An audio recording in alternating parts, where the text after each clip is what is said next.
ഉപ്പ മരിച്ചാൽ മൃഗങ്ങളൊക്കെ മറമാടുന്നത് പോലെ കബള്ളിക്കാട്ടിൽ മറമാടി തിരിച്ചു വരരുത്. പിന്നെ ഒരു ബന്ധമില്ല. അങ്ങനല്ല, മുസ്ലിം ഉമ്മത്തിന് പറ്റൂല. അങ്ങനെ പറ്റുന്നവരൊക്കെ ഉണ്ടാവാം. ഉപ്പ മരിച്ചാൽ ഒരു യാസീൻ പോലും വീട്ടിൽ ഓതണ്ട എന്ന് പറയുന്നവരുണ്ടാവാം, അല്ലെ?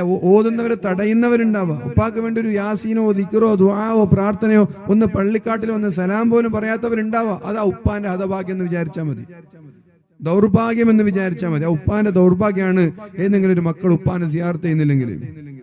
നമ്മളങ്ങനെ ആവരുത്.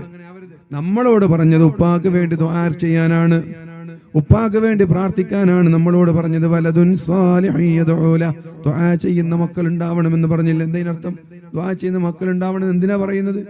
ഉപ്പാക്ക് ഉപകാരമില്ലെങ്കിൽ പിന്നെ ദുആ ചെയ്യുന്ന മക്കൾ ഉണ്ടാക്കി വെക്കണം എന്ന് അല്ലാഹ് പറയോ? നബി തങ്ങൾ പറയോ? വമാ യൻതിഖു അനിൽ ഹവാ ഇൻ ഹുവ ഇല്ലാ വഹ്യു യൂഹാ. എല്ലാം അല്ലാഹു പറഞ്ഞതാ, നബി തങ്ങൾ പറഞ്ഞിട്ടുള്ളൂ. അതുകൊണ്ട് പ്രിയപ്പെട്ടവരെ, അല്ലാഹുവിന്റെ ഹബീബായ നബി തങ്ങൾ